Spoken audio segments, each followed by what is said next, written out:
muntak besi aya nu korban ye ti ayeuna hiji siapkeun embena mun geus aya embena ulah motongan kuku sunah kajenting pa Jumaah ge ulah setungtung encan korban dipencit ulah nyukur ai mandi mah mandi nyukuran ulah kuku ulah kabeh sekadar sunnah ulah teh lantaran kena jadi saksi ieu di awak urang hadir urang nu bagus madidinya bahkan urang sorangan nu mencit lamun urang na bisa mun teu bisa wakilkeun tah kos kitulah korban bungah jasa lamun urang jaga di akhirat kemudian aya anu nyampakeun ke di akhirat ya Allah bahkan diancam ku Kanjeng Nabi man ujida sa'atan falam yudhi fala yaqbanna musallana sahaja lemah nu boga kalaluasan di poe lebaran ieu cak Kanjeng Nabi sampaikeun ka tasrek 3 poe kemudian kitu tedek mencit korban geus ulah ngadeukeutan tempat salat ieu ancam ku Kanjeng Nabi nyingkir eta ku hebat-hebatna Kanjeng Nabi ku kudu-kuduna kana korban andai kata jamaah-jamaah bararoga wari atawa 3 poe ka hareup tasrek kemudian tedek mencit korban fala yaqbanna musallana ulah ngadeukeutan musala ka dieu ancam ku Kanjeng watuh kalalorban kabeh itu di zaman Kanjeng Nabi kuari mah atuh endek-endek nangan pukar pikir kami sakit jadi bejaan teu komo teu di bejaan kos puasa bae sakitu ge di bejaan ja uduk beak uduk atuh komo mun nu ngageuing-geuing baredanan atuh ieu mah geus ka polostromo mah geus masyaallah masyaallah. Kemudian orang korban diri orang dek ngorbanan kolot nungges maut Bismillahirrahmanirrahim. Urang masih keneh nyaritakeun masalah kisos di mana di negara wajib ngaraksa jiwa kemenang dirusak jiwa manusia kecuali anu merangan ka agama merangan ka jelema mukmin setungtung temerangan wajib kudu diraksa ketika nyen karusakan maka wajiblah kakenaan ku sanksi kitulah Imam Syafi'i ngajelaskeun dina aturan tata cara sosial kenegaraan nu patali jeung syariat nu dijelaskeun dina kitab Al-Qur'anul walil qisasi hayatu ya ulil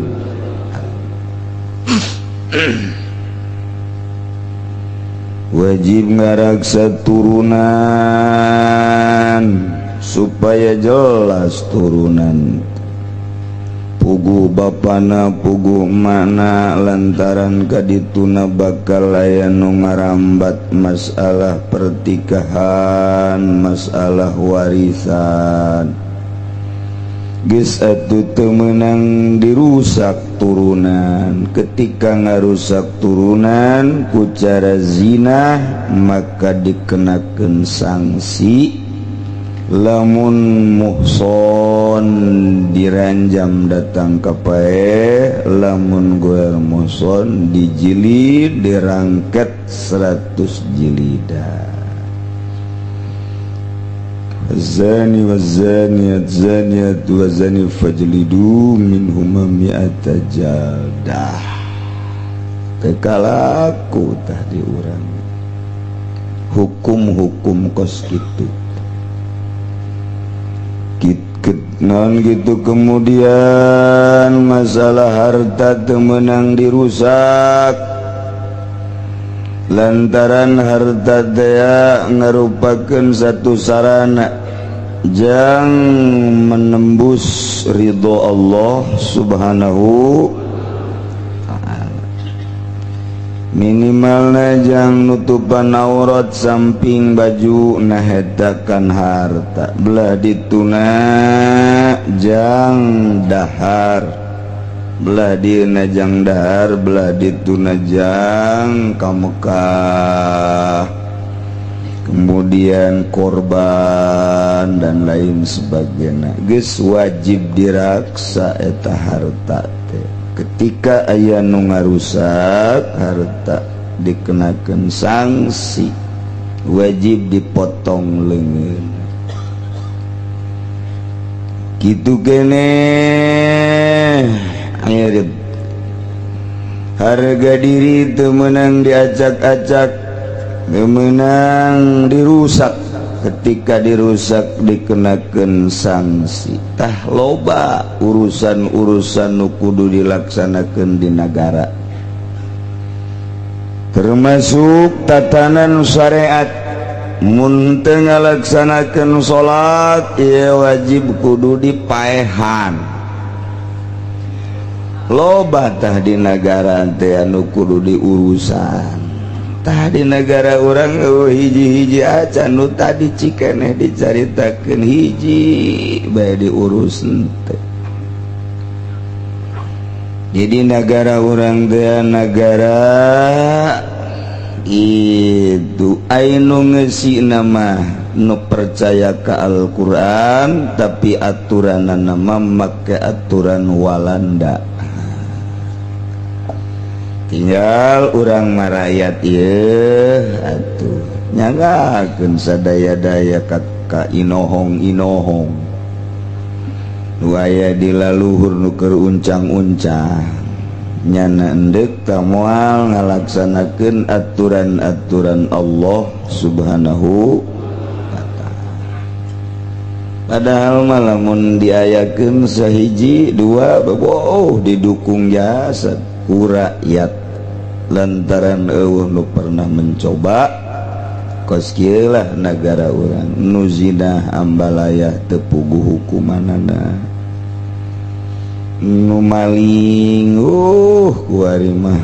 timimiti maling sepeda HP motor mobil datang ka maling-maling sempak kuari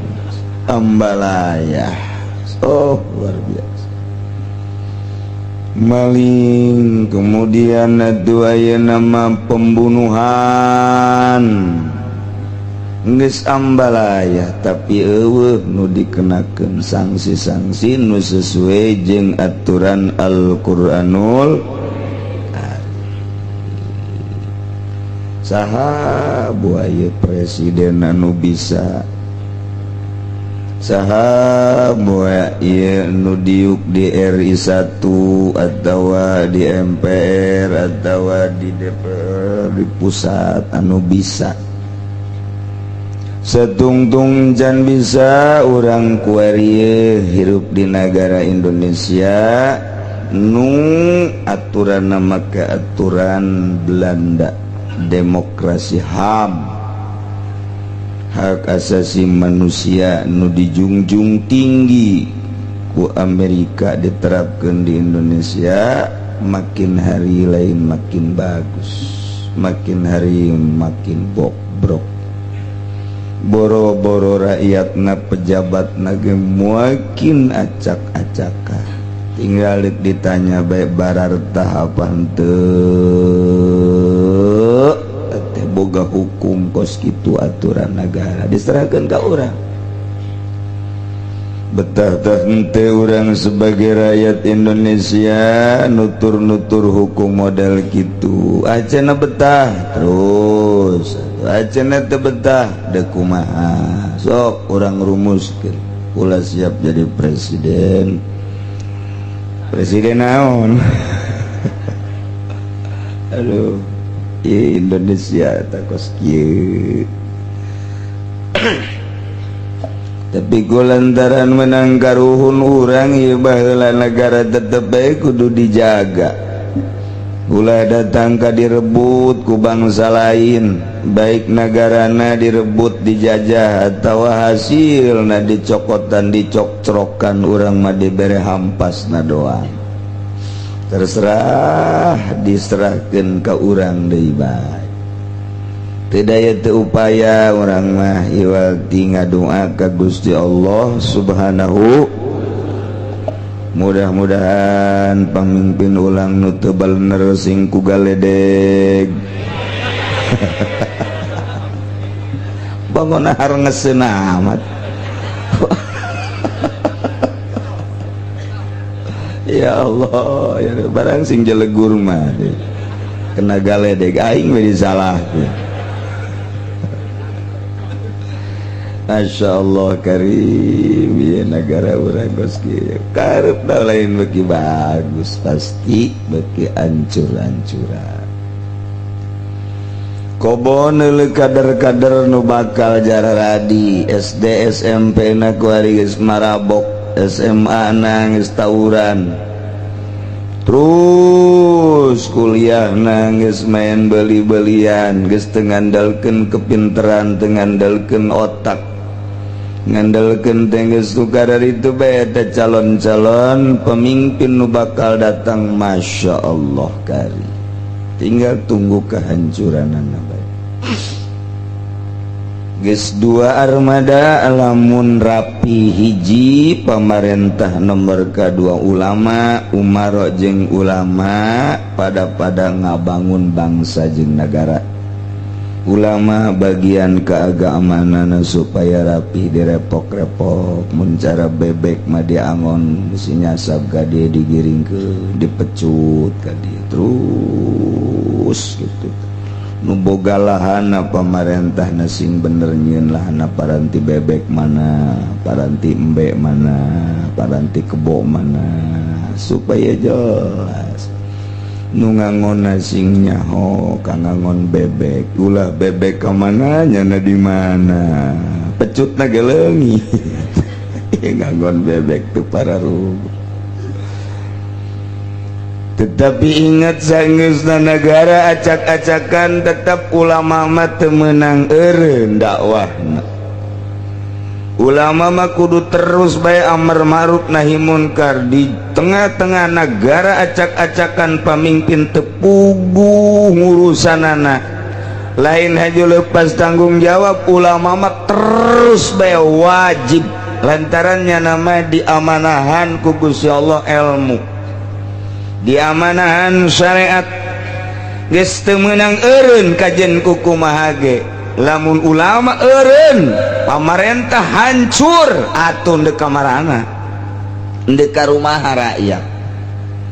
Jadi kudu terus bae ulama mah sangkilang pemerintah korupsi, para pemerintah mabok, ulama mah kudu terus bae negor bae. Boh ka pemerintah, boh ka rakyat, terus bae ngagiring-giring umat, terus ngangon umat supaya atuh kajeun nu mapal 10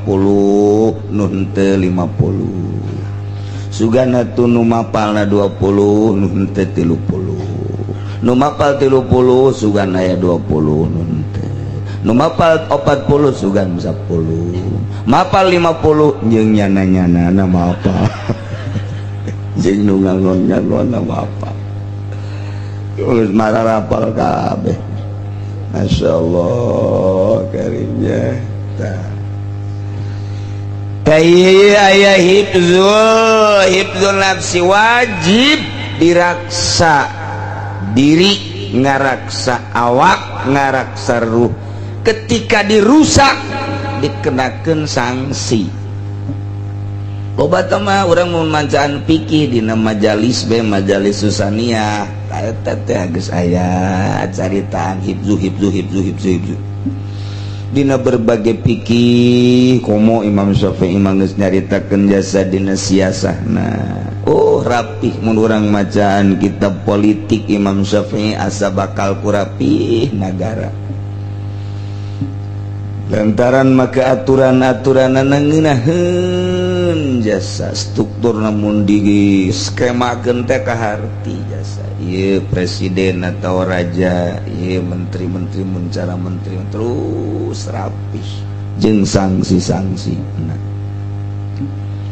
Tapi ingat kuari di negara di dunia keur meujeuhna dipojokeun Islam teu dibere angin. Padahal lamun secara politis di saat Islam ieu dicurigai berarti di jero Islam teh aya nu teger. Moal pati-pati Islam dicurigakeun jeung moal pati-pati Islam ieu dipojokeun lamun di jerona eueuh anu pikahawatireun. Ya tepat tuh ke Amerika ge lamun lemah malah sapira kos kitu urang ge pan itu can dirakan lah kos kitu ulah dianggap. Tapi ketika geus delcel urang ge rada culak cileuk. Nah itu secara politis kos kitu ternyata Islam teh dipake kasieun ku Amerika sebab horenganan aya nu teger di jero Islam teh anu dirahasiakeun mun kamari Osama bin Laden lain nalagaan asetna diunggal negara teger berjuang kuari ge masih keneh ieu Islam teh mantak Amerika kajian teh ngomong no gagah ge di jero hatena masih komo ngalawan Indonesia mah siono geus teu kudu ku tentara ku aki-aki geus sieun ku aki-aki geus ku gitu mantak nya nama ngarep-ngarep aki-aki geura parare bab sih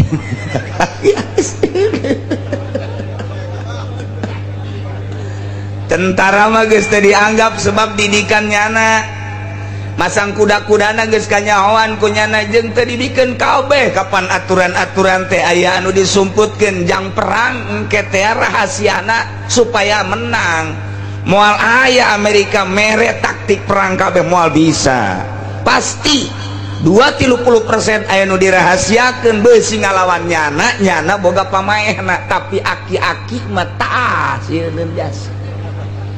cieun aki-aki anu kopehna beureum anu kancingna ge salah imah eta sieun eta Amerika kadu kos kitu teh lantaran di zaman Belanda ge nu ngelehkeun Belanda teh eta lain tentara anu dardiru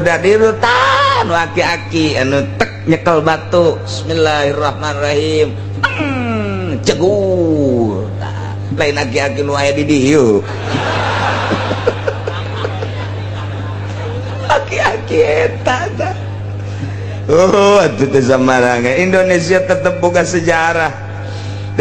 sejarah lamun Ki Ahmad diseret di Banten datang ke Cikande di Cikande nangtung seret deui datang ke pos didinya di pos nangtung dibuka dadana hahaha Ki Ahmad cek belan ha ini bukan orang ini ha jeleba-jeleba nu kos kararitu mantak aya ngaran Jalan Kiai Haji Hairun, Jalan Kiai Haji Ahmad, Jalan Kiai Haji Samaun eta teh boga sejarah dibaca kunyana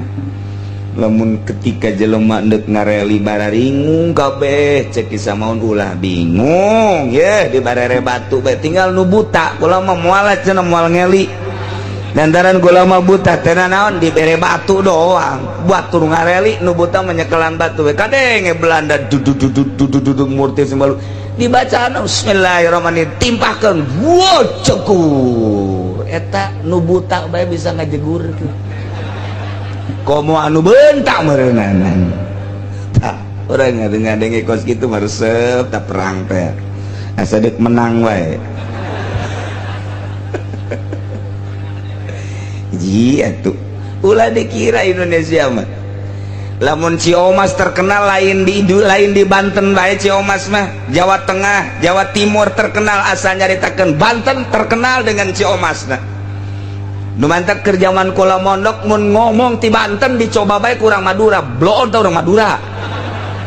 asal ngadenge Banten bae, Jawa Timur, Madura nyoba bae ka orang Banten. Lain di Indonesia bae, di Belanda, di Amerika terkenal orang Ciomas. Emang kumaha gitu. Lantarannya nama nyieun golok lain make nanaon, make leungeun. Dibelem besi. Sagesa dibelem, hurung berem dipaut. Orang Belanda nalegeun bae waduh sakieu. Dabe kos kieu yin golok tadi gitu kan set dipaut diemple-emple urang Belanda gede waduh lain lawanan cek ini lain aku kos gitu tak golok Ciomas teh lawan make trang tong tamaunan make leungeun dipaut set beres tancapkeun ke hulu orai taneuh ceuk kenakeun pindah peurahna ka dinya beres puasaan 7 mulut kaburu paeh tanu puasana golok Ciomas emang kumaha pake teu kudu dikenakeun asal katoel geus ngerenyeg sakabeh awak tuh baheula kos kitu mun perkerisan temanggung kedu eta kumaha emang nyieun keris kitu emang nyieun keris kumaha make lain asugeun set peloy-peloy eta nyieun keris teh kos kitu eta teh dipake kasieun teh ku Amerika jeung ku Belanda nu kitu tah nu mantak nyana teh aya ku ari meneliti ka Indonesia aya keneh eueuh tah nu kos karitu teh satungtung aya keneh moal ka aing merangan Indonesia moal nu mantak padahal mah geus areueuh ngan aya keneh aki-aki nu ngebeledeh dianggapna eta asana ieu cenah ieu ya Allah boga sejarah tetap Indonesia lain lalaga tenang bahkan di Indonesia mah diperkirakan di batur geus dardirdur moal waka diserang moal waka di Indonesia ya lain lalagaan Timur Tengah serang, Mesir diserang, Syria diserang, Irak diserang, Iran diserang terus bahkan ke Thailand, ke Malaysia. Indonesia memalwakan terakhir sieun lain lalagaan sieun cal model Gus Dur ya mun teh sieun kita Amerika kagus atuh sieun tetebakan dana japas jasa tilu tetebakan di Amerika teh tepak salah sahijina nu ditebak eta anu di Gedung Putih anu aya pependeman di jerona gitu di buktikan pan bener tetebakan kampung di salah satu kampung eta Gus Dur nyaho pernah nyaho teu ka jero kampung eta di Amerika aya satu kampung dedinya disebutkan anu aya itu selidik bener kan itu eta lah bingungeun nya ka jelema-jelema model kos kitu tah mangganing cek Gus Dur setelah saya tidak ada mungkin muncul orang-orang seperti saya nyingsieunan doang mana seberbukti nama mana tuh kayak Gus Pur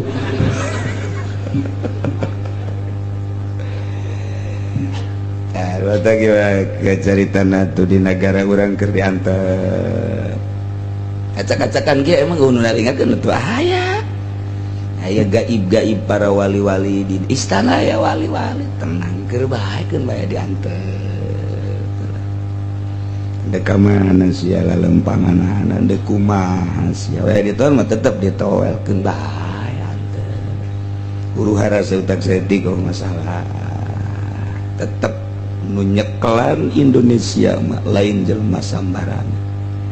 wow lain eta burung Garuda teh engke mah hiber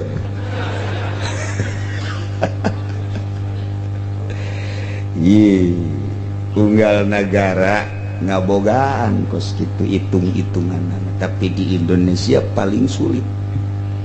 boga sejarah Bung Karno teh mantap Bung Karno mah ku urang Cirebon dianggapna lain jelema Bung Karno mah mau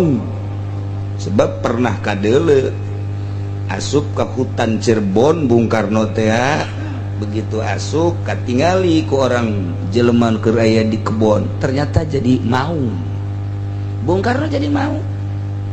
tanya sejarah lamun ka benda kerep tapi nu nyaho ka Kiai Zaini mata almarhum nyaho ini mah disebut maung Bung Karno.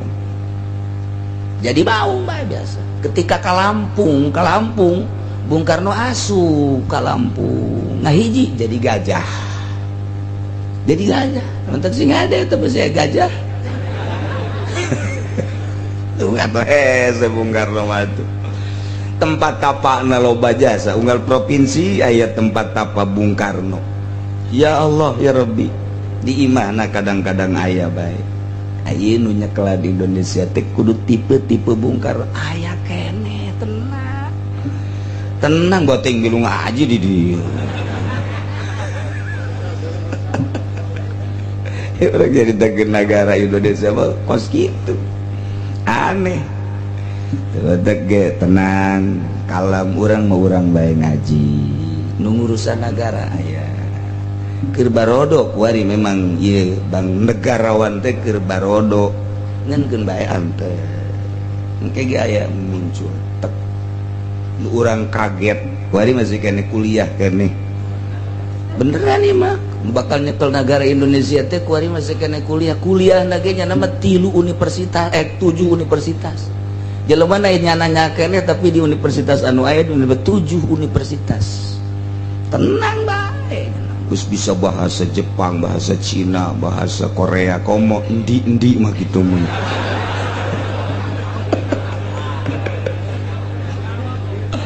Masyaallah.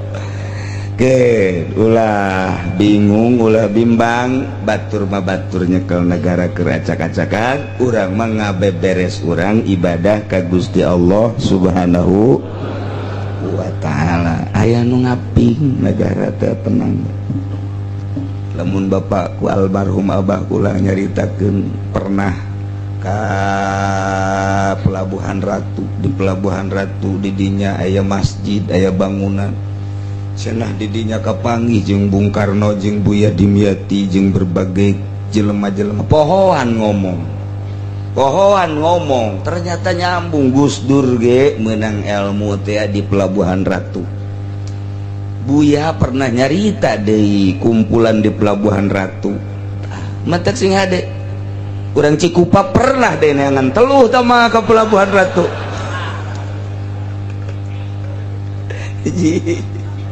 Namun Gus Dur nyaritakeun Sunan Kalijaga kuburannya ternyata di Pelabuhan Ratu. Terus Gus Dur ngomong ternyata makam Sunan Kalijaga di Pelabuhan Ratu. Ceknya nanti saya ketemu, saya ziarah ke sono ketemu di Pelabuhan Ratu. Aya naon di Pelabuhan Ratu? Mentak ge loba orang Amerika nu datang ka dinya foto di shooting. Ternyata hasil shootinganana macem-macem makhluk-makhluk gaib nu pararuti nu wararideng beunang gunyana tah. Je pancen ieu mah kos karari ieu. Aya aki-aki nu ngebledeh aya. Sieun Amerika. Tadeke tinggal berani na bae presiden ngagetak Amerika. Tinggal nungguan presiden doang asal digetak kiih beres. Jadi ngusir dada geus teu kudu ngake demo-demo nunggu RI 1. Tenang. Kalau di kos kitu mah cenah tah. Atuh si ulah sok ngabingungan negara. Bingungan diri sorangan mah geus datang ka mana ieu tahajudna. Geus datang ka mana?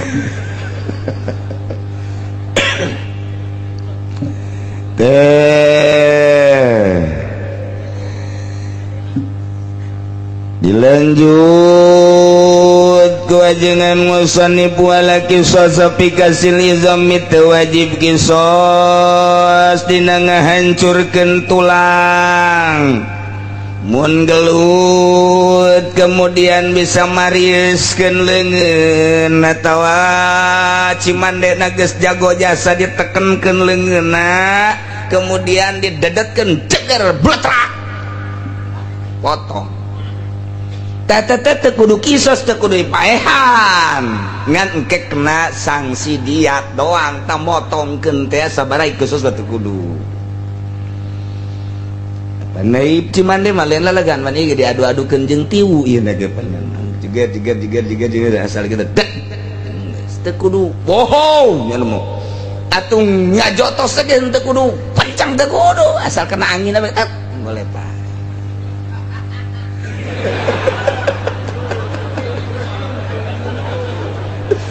Cimande nu asli mah kos kitu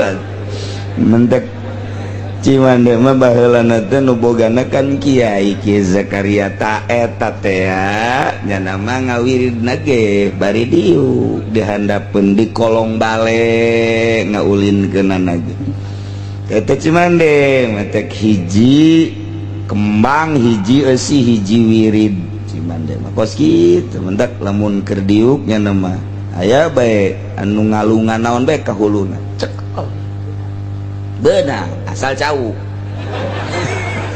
mun batu teu beunang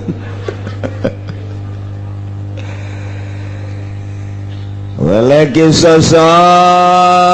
bikasil izami cuman walau qatu aqrabi mafsilin geus ieu mah horenganan walau awdahu wa hasama awdahu wa qaza qamzata abiratin munaya jelema natuan ka batur kemudian mecahkeun kana nu ditatuanana ta eta teh ai kisos man teu kudu dibales pati di cuman kudu dibales saukuran tatuna tersebut bales bae enggeus tadi balas dikenakan sanksi diatna 5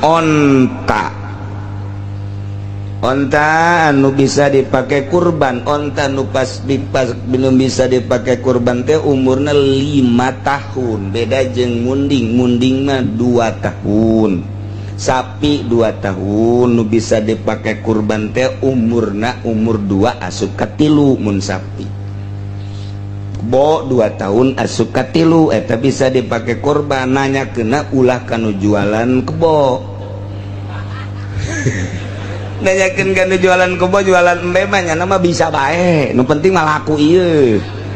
ulah nanya kena ka ahlina mun embe gembel 2 tahun ka 3 1 tahun ka 2 mun embe Jawa makzi ngaranna 2 tahun asup ka 3 sakali deh mun urang korban make embe hiji embe saurangeun ta eta teh mun embena embe gunung embe gembel embe Cianjur embe Garut ta eta teh sataun asup ka 2 geus bisa lamun embena embe gunung embe Jawa eta 2 tahun asup ka 3 lamun sapi 2 tahun ka 3 kebo bahasa kebo teteta di kitab mah eta mah dikiaskeun ka sapi jadi 2 tahun ka 3 nah onta mah 5 tahun eueuh di urang mah onta tuh kos kitu nu mentak mungpang mengpeung urang keur hirup neangan jang batur hirup urang sanggeus maot batur hirup urang guari di dunia mah batur sakasur pamajikan batur sadapur keluarga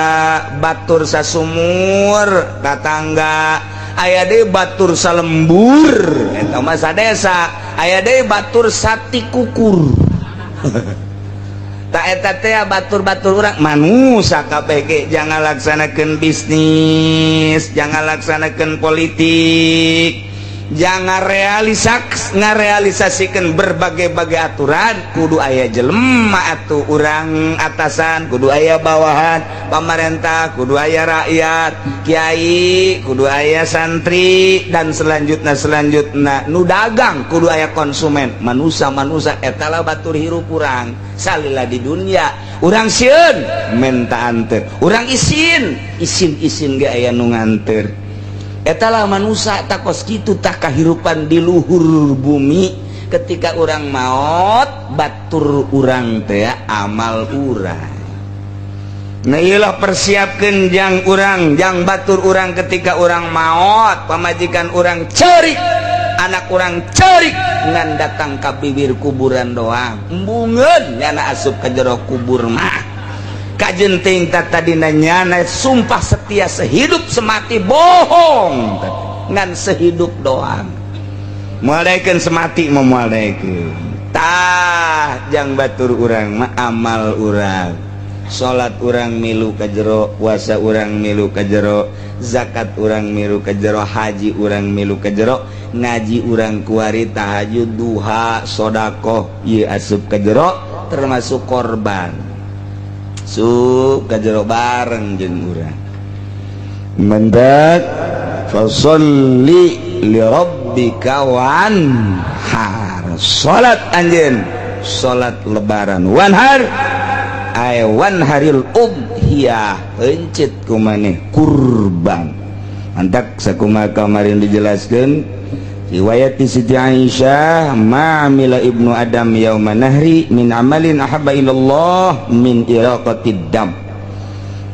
Daya anak Adam beramal di poean lebaran tina hiji amal nu paling dipake karesep ku Gusti Allah tibatan ngucurkeun getih yakni kurban. Naha innaha la ta'ti yaumal qiyamah biquruniha wa azlafiha. Saenyana kurban engke bakal datang jaga di poe kiamat. Tandukna bagus jasa, cekerna bagus jasa. Nyayagikeun jelema nu korbanna nu bakal mawa langsung ka surga nu mantak saminu matayakum saminu dohayakum fa innaha matayakum yaumal qiyamah sing lalintuhan ku maneh kurban maneh hartina mun de korban nu lintuh ulah nu kuru lantaran eta bakal jadi kendaraan jaga di yaumal mentek ulah korban kunu buta tesah urang korban embe sapi kebon nu buta tesah gantaran cacat kitu kene korban embe sapi munding anu pincang teu bisa leumpang tesah korban anu gering nyata geringna datang ka urung jasa tesah jadi kudu nu jag-jag kudu nu lintuh jasa kumaha cenah kiai lamun aya nu korbanna ieu mah ha sapina teh kitu dikabiri teu masalah kumaha ye lamun aya lalaki pan utamana mah lalaki afdolna mangan aya ge sapi lalaki jeung bikangan aya lalaki nu afdol tapi na kuru ngan aya nu bikang wah lintuh jasa nu bikang bae ulah nu kuru kitu tah mun aya sapi majir aya nu lalaki mah teu sabar halin tuh nu majir mah lintuh jasa majir bae nu majir teh nu teu anakan ngaranna majir bikang ge aya nu majir nanya pemberitahuan Bapak Ngadiono dari Gembor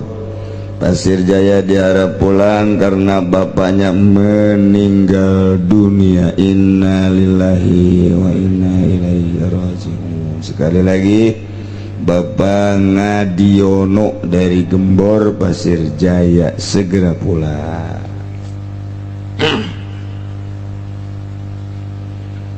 Mun sapi kutujuhan munding kutujuhan embe mah saurang kitu nya nu rapih nu bagus.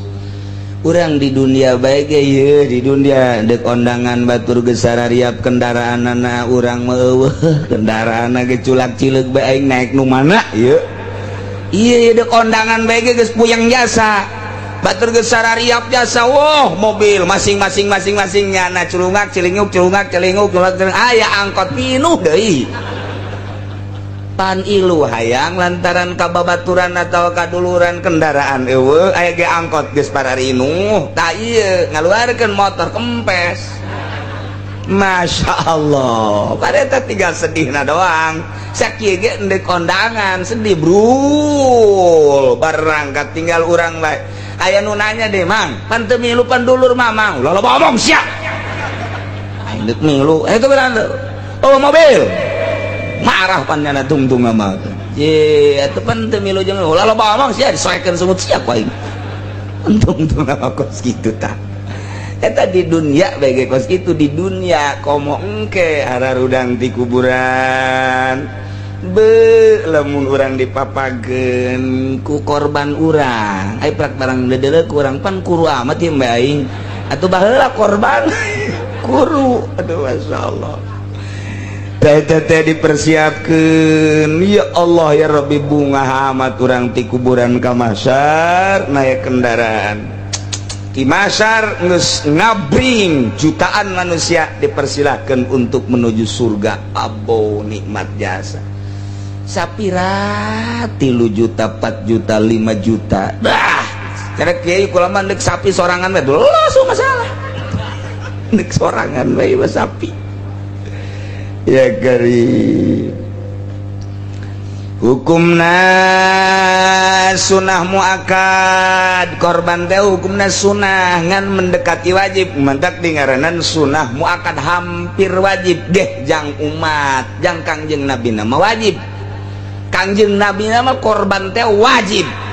mentaknya nama korban saumur kangjeng nabi lobana 63 korban lantaran wajib kangjeng nabi mah urang mah sunah sunahna sunah kifayah artinya sunah kifayah fardu kan aya fardu kifayah aya fardu ain kitu kene sunah aya sunah ain aya sunah kifayah nah ieu korban mah sunah kifayah saimah saurang ge cukup jang sakadar nutupan non kitu ngaranna nutupan kasunahanna cukup ngan teu korban teu meunang ganjaran pagon saimah hiji cukup cuma teu meunang ganjaran nu meunang ganjaran menu korban ngan teu dibendu doang ku Allah ma talabahu syari'u ghairu muhattam atau ghairu hatmin sesuatu perintah nu disarakeun ku Gusti Allah diinstruksikeun ku Gusti Allah teu diwajibkeun ngan mendekati kana wajib nah ieulah ngaranna sunnah muakkad unggal tahun satahun hiji 2 3 4 goreng urang lah aing mah mencitna 5 oh masalah nu masalahnya nah ye sunnah muakkad hukumna hiji embe saurang sapi mah ku tujuan munding ku tujuan kula mah cenah embe teu boga sapi teu boga kebot teu boga boga ge kuda los kuda ge dikorbankeun teu naon kuda oh masalah masyaallah karim Lohan Nabi sallallahu alaihi wasallam bikibashain hadis Bukhari bikibashain amlahain aqranain zabahahuma biyadihil karimah wasamma wa kabbara wa wada'a rijlahul barakah ala safahihima kanjing Nabi langsung nungtun 2 embe kibas paruti gulde kanduk nom cararapang pohara langsung dipencit ku kanjeng Nabi tandang cekel peso cekel kitu huluna ditinca ku kanjeng Nabi beteungna teu langsung ku sorangan semma wa kabar bismillahirrahmanirrahim Allahu akbar Allahu akbar Allahu akbar la ilaha illallah Allahu akbar walillahil hamd Allahumma taqabbal min Muhammadin wa ali Muhammadin wa min ummati Muhammadin tah doa kanjeng Nabi kos itu Gusti muga-muga narima Gusti kada korban min Muhammadin ti abdi Muhammad wa ali Muhammadin keluarga abdi keluarga Muhammad wa min ummati Muhammadin jeung umat Muhammad mantak urang mah geus dikorbanan ku kanjeng teu kudu korban masyaallah istimewa kanjeng Nabi mah becet lobana 63 lantaran wajib kanjeng Nabi mah langsung ngadoa Allahumma hadhihi minka wa ilaika fataqabbal hadhihi al-udhiyata ni'matan minka alayya wa taqarrabtu bihima ilaika fataqabbalha mungkir dua tataqabbalhuma gitulah doa kanjeng Nabi ketika kanjeng Nabi ngalaksanakeun kurban matak besi aya nu korban ye ti ayeuna hiji siapkeun embena mun geus aya embena ulah motongan kuku sunah kajenteng pa Jumaah ge ulah setungtung encan korban dipencit ulah nyukur ai mandi mah mandi nyukuran ulah kuku ulah kabeh sekadar sunnah ulah teh lantaran kena jadi saksi ieu di awak urang hadir urang nu bagus madidinya bahkan urang sorangan nu mencit lamun urang na bisa mun teu bisa wakilkeun tah kos kitulah korban bungah jasa lamun urang jaga di akhirat kemudian aya anu nyampakeun ke di akhirat ya Allah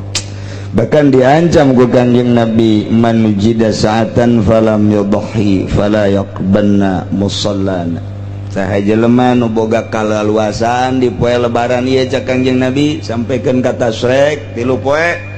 kemudian kitu tedek mencit korban geus ulah ngadeukeutan tempat salat ieu ancam ku Kanjeng Nabi nyingkir eta ku hebat-hebatna Kanjeng Nabi ku kudu-kuduna kana korban andai kata jamaah-jamaah bararoga kuari atawa 3 poe ka hareup tasrek kemudian tedek mencit korban fala yaqbanna musallana ulah ngadeukeutan musala ka dieu ancam ku Kanjeng watuh kalalorban kabeh itu di zaman Kanjeng Nabi kuari mah atuh endek-endek nangan pukar pikir kami sakit jadi bejaan teh komo teh di bejaan kos puasa bae sakitu ge di bejaan ja uduk beak uduk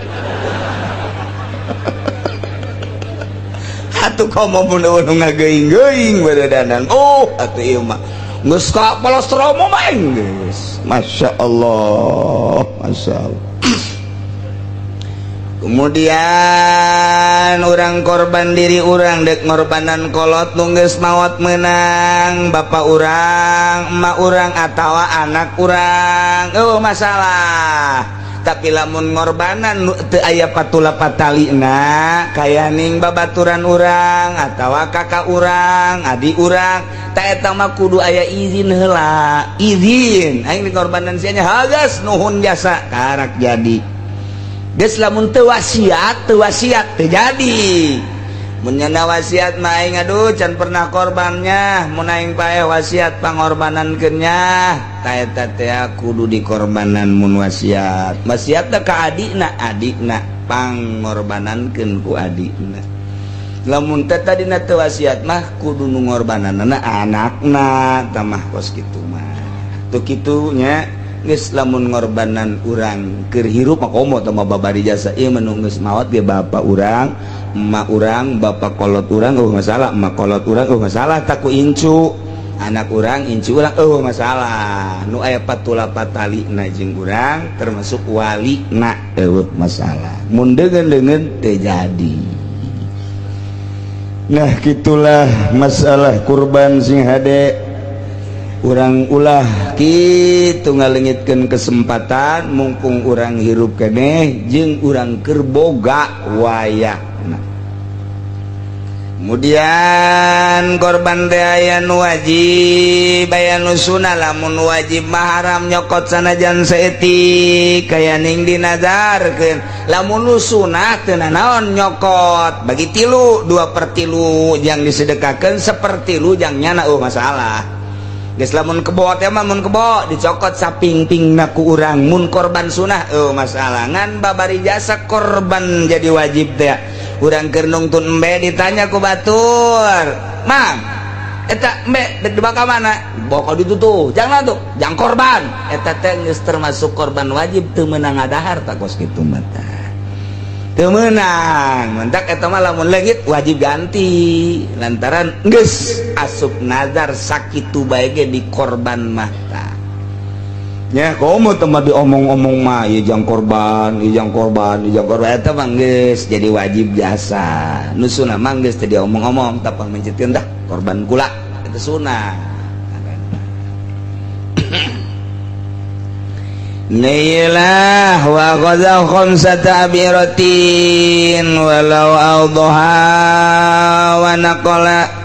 lamun aya jelema tuan kemudian mindahkeun kana tulangna tadi mangan sakadar remuk doang pecah doang guari mah jadi pindah berarti potong keluar